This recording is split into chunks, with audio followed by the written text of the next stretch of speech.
Now, one of the things you have said, I mean, the criticism has been that there is not enough radical reform in the budget. On the other hand, you have said that you are going to revisit a number of these lapsed financial sector bills relating to insurance, banking and so on. Now, if you do that, the insurance bill did in fact provide for FDI to rise to 49%. Exactly. The banking bill that lapsed, that provided for a larger voting share for the banks, for the foreign equity in the banks. So, without saying so openly, are you really saying that these particular reforms, which had lapsed with the bills being lapsed, are now being revived by you? And if that's happening, why didn't you emphasize this in the budget? For the simple reason, because as you know, a practical parliamentarian, I shall have to get these things done through the parliament with the approval of my other political parties, my colleagues in other political parties. I cannot do it myself because I don't have the number. If I had 272 in Lok Sabha and 124 in Rajya Sabha, I would have done this. I would not have allowed to lapse it.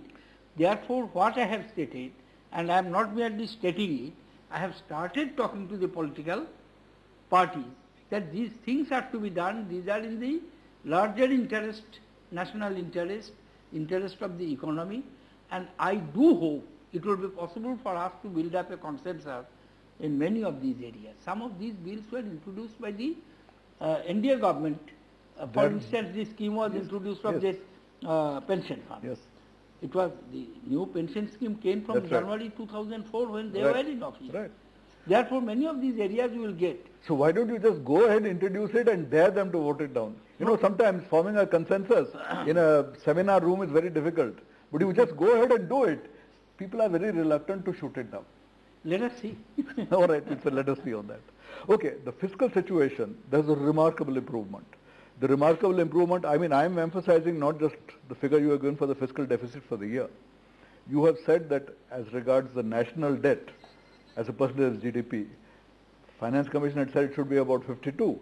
It's already down to 44, which is a phenomenal improvement. I mean, it's, of course, people will say this is not Mr. Mukherjee's cleverness for this year.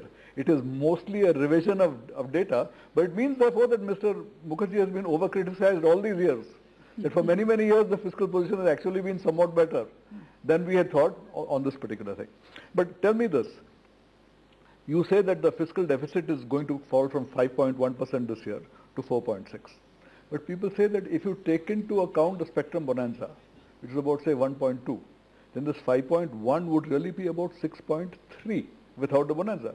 They say that, in other words, without the spectrum bonanza, from 6.3 the current year, you are planning to take it all the way down to 4.6. They said this is a tough act, and we do not see anything that Mr. Mukherjee has done on the tax or spending side to bring about such a huge change in 1 year. How are you going to do it? No, definitely it is a very difficult task. But I must say, taste of a pudding is in eating. Yes. We have been able to do it. Yes, bonanza was there, but at the same time you shall have to keep in view that when it actually happened, then it appeared to be a bonanza. But 2G spectrum, what was my prediction? I will get, 3G spectrum auction. My prediction, my assessment was in budgetary figure, I said 35,000 crores. Indian economy, the way it is growing, clearly spell out that there is immense potential. Right. Even the tax buoyancy, if you look at, yes, revenue buoyancy, 24.9% combined, is very substantial. Very I'm sorry, high. 19% or yes, exactly number, you please correct it. That was assumption. That is very substantial. Yes.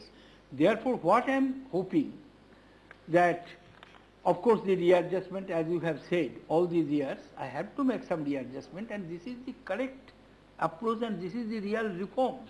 That what is spent for capital expenditure is capital expenditure. Simply because it is transferred from one hand to another hand, it does not change the nature of its spending. Those corrections we have made, effective revenue deficit will further come down. We've seen that. With these new adjustments. Rangarajan committee is also going to make recommendations, I understand, to this effect. So these things we are doing. But I admit that it is a very challenging task and I shall have to be extremely careful. But at the same time, I made my observations with little cautiously that it will depend on two major areas. That one, I can create a broad consensus in the policy implementation and domestic sector, and international environment is not too hostile. If international environment becomes too hostile, then we shall have to think face again. this situation.